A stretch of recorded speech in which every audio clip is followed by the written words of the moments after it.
talk about all the time people get overexposed, right? And they play too much or they're in too many bands. The flip side to that is if you can afford it, do nothing and become a total recluse for 20 years. And then when you put your head back up, all of a sudden it's like a whole different world. You got sold out Kiss Expos, people paying for your autograph, and you've got major news outlets trying to reach you. So it's pretty interesting how that happens as well, the flip side to stuff that we talk about all the time. So we'll grab some phone calls, as I promised right now. And as soon as Vinnie gets here, which, if all goes according to exact plan, should be right at 3 p.m. Eastern Time, we'll spend as much as the final hour of the show as we can with Vinnie Vincent on this exclusive Trunk Nation interview that is about to happen very, very soon, minutes away.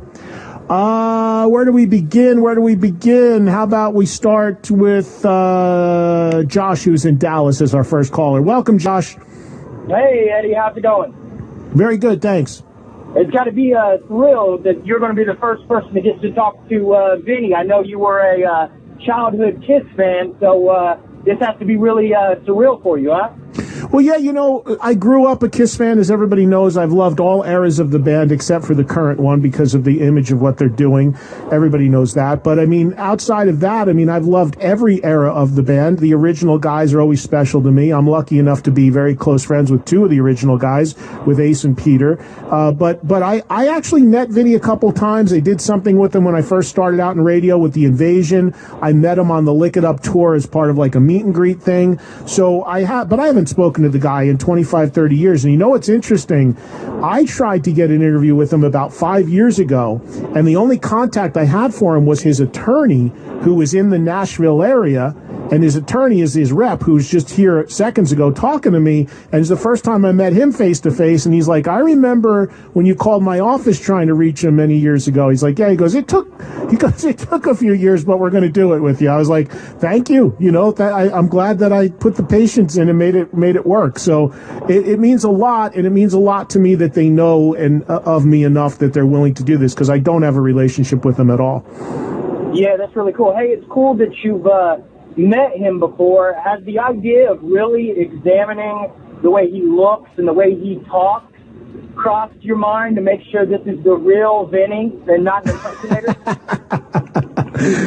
No, it hasn't, Josh, to be honest with you. I think that, thanks for the call. I think that's an interesting concept, though, that they sent a Vinnie Vincent doppelganger here and it's not really him. That's a conspiracy theory to float out there. No, it is absolutely Vinnie Vincent. That has been confirmed in every possible way. 844-686-5863 is the phone number. Let's talk to Gary, who's in Maryland. Hi, Gary. Hey, Eddie, how are you? Great, thank you. Two things I got for you, man. I love your show, by the way. I've called it a few times. I actually will be at the NAMM convention next week in Anaheim, and would love to come over and meet you and finally get a face-to-face. The best way to do that, Gary, because where I'm going to be doing the radio show from is not going to be in a public place, but I can tell you that I'm going to go by the Bose booth in NAMM, Bose headphones and stuff. I'm going to go sit at their booth and meet some people on Saturday around 1:30. So if you're at the NAMM show, find the Bose booth Saturday afternoon around 1:30 and come by there and say hi to me. That's I don't really spend a lot of time right at the NAMM, on the NAMM floor, but I am going to go by and see those guys. I told them I'd stop by for a little bit. So that would be the best place to try to grab me, because it's a zoo there, man. Yeah, I bet I will. And any insider information on big name shows going on down there? Well, are you at the NAMM Center? Are you going to be on the NAMM floor? Yes. Okay, so you'll see all kinds of musicians walking around in there and testing stuff and playing different music. And I don't know of any, a lot of stuff that happens at NAMM just kind of happens organically, and they have these little gems that pop up, and there's some of the gear companies throw big parties if you get invited to those, and you get to go in and you see some really cool bands playing. I don't know much about that stuff. I just know my own schedule. I usually kind of find out about it when I'm there. It happens all very quickly, but I just know that for me, I'm going to be doing the Montrose Remembered show, which has got a great lineup of guests on it, and that'll be the Saturday, and that's at the Observatory. And then on Wednesday, there's this event called the Hall of Heavy Metal Awards at the Anaheim Wyndham, and that is also open to the public, and I don't know what the tickets are, but those are two events that I'm going to be a part of and be at, but there are countless events at NAMM. And thank you for the call, Gary. I hope you have a good time there, and hopefully we run into each other. Let's say hi to Greg, who's in Pennsylvania. What's going on, Greg? Hey, Eddie, love the show. Thank you. Just wanted to know, how did Vinnie Vincent get the gig in KISS, and how did he get along with Eric Carr, because they were like the newer guys, you know? That's a good question. I don't remember. I don't know. And again, if I have time, and I'll add this to my list right now, Greg, because I got a little list in front of me. How join KISS, Eric.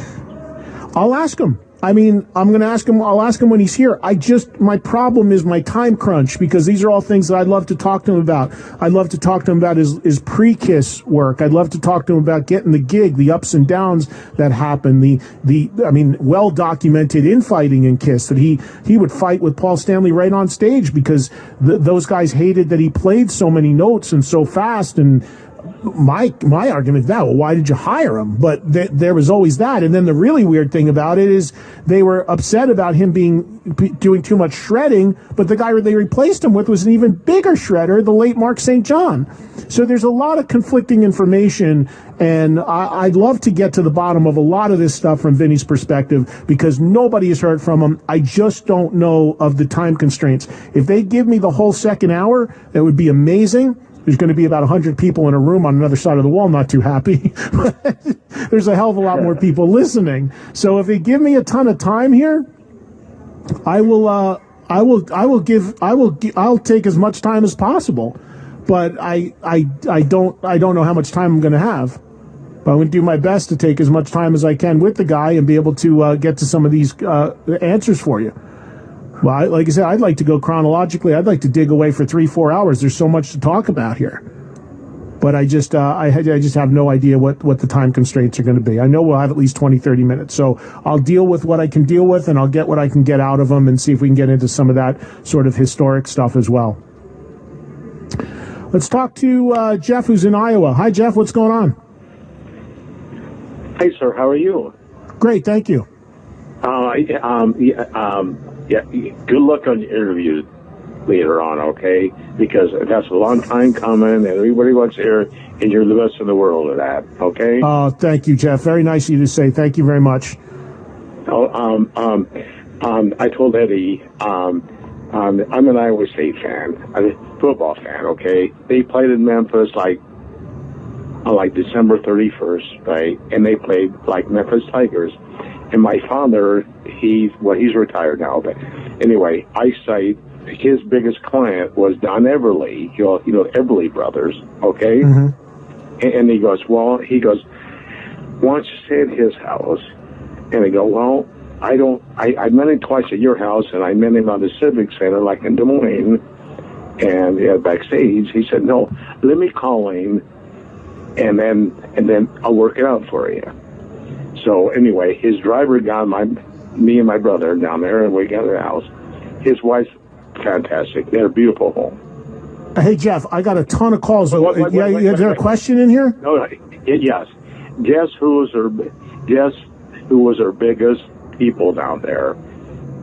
Phil Mogg, and was it Phil May? Phil Mogg, right? Yeah, and Phil May said, he goes, and his wife told me, and she goes, people understand an 80-year-old man over here love those guys.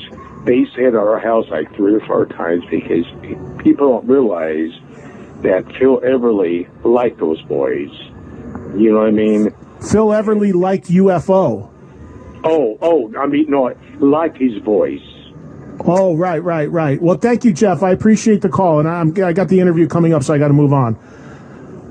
Let's talk to Gary in Nashville. Hi, Gary.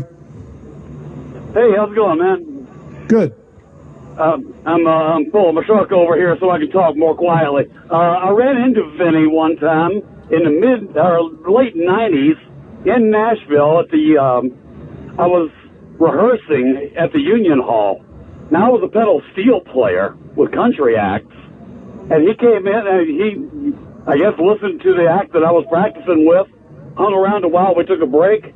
He and I chatted for a while. He invited me to lunch. I couldn't go because I had a session to get to, and he took my business card. Never heard from him after that, but since you waited a few years, maybe he'll call me still. Well, yeah, there's a lot of people who wait a really long time, Gary, and I guess, thank you, Gary, for the call. I'm assuming he still lives in that area because my understanding is he drove over here, which is not that far away. It's about a 3-hour drive, I guess, from Nashville to get to Atlanta. So my understanding, because his rep was telling me they hit a little traffic and stuff, so I guess they did the drive, which I didn't realize it was that close. Let's see here. Let's say hi to John, who's in Atlanta. What's going on, John? Eddie, happy Friday.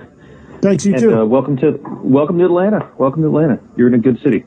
Thanks, John. Yeah, I mean, I've not seen much of it. I hope to be able to see a little bit of it tonight, and it's my first time really here, but driving through and getting to the hotel, absolutely beautiful city, yeah.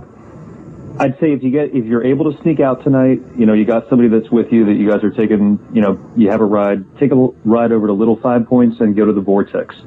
Total rock and roll bar, incredible burgers. It's a pretty incredible atmosphere over there. So the Vortex. The Vortex. You won't regret it. I'll tell my. I'm in Buckhead. Is that anywhere near here? You're about a 15-minute drive. Okay. Well, we'll put it on the list. I don't have a car, but I'll see if I can get an Uber over there maybe and check it out. If all else fails, and I don't want to bore your audience, around the corner from you is a Fogo de Chao Brazilian steakhouse, and those are always good. Yeah, for sure. Hey, listen, I'll ask you a quick question. Drop off. Good luck with the interview. I'm sure it's going to be amazing. What other concerts have you heard about? Can you tell us some stuff about the Rocklahoma coming up? What else is coming up this summer that you're excited about? And I'll drop off. Thanks, Eddie. Thanks, John. Unfortunately, I can't answer too much in detail because that music means we got to hit our break. But Rocklahoma is announced. So all the bands that are on Rocklahoma, that is announced. Just go to rocklahoma.com, see all the bands playing. A lot of the festivals are getting announced. A lot more will start to be announced. A lot of the tours are starting to get announced. A lot more will be. We'll get a full slate, I'm sure, very soon of all the summer amphitheater shows coming up as well very soon. Hey, let's hit a break. We'll come back. Hour number 2 from Atlanta and the KISS Expo. Vinnie Vincent is expected to join me any minute.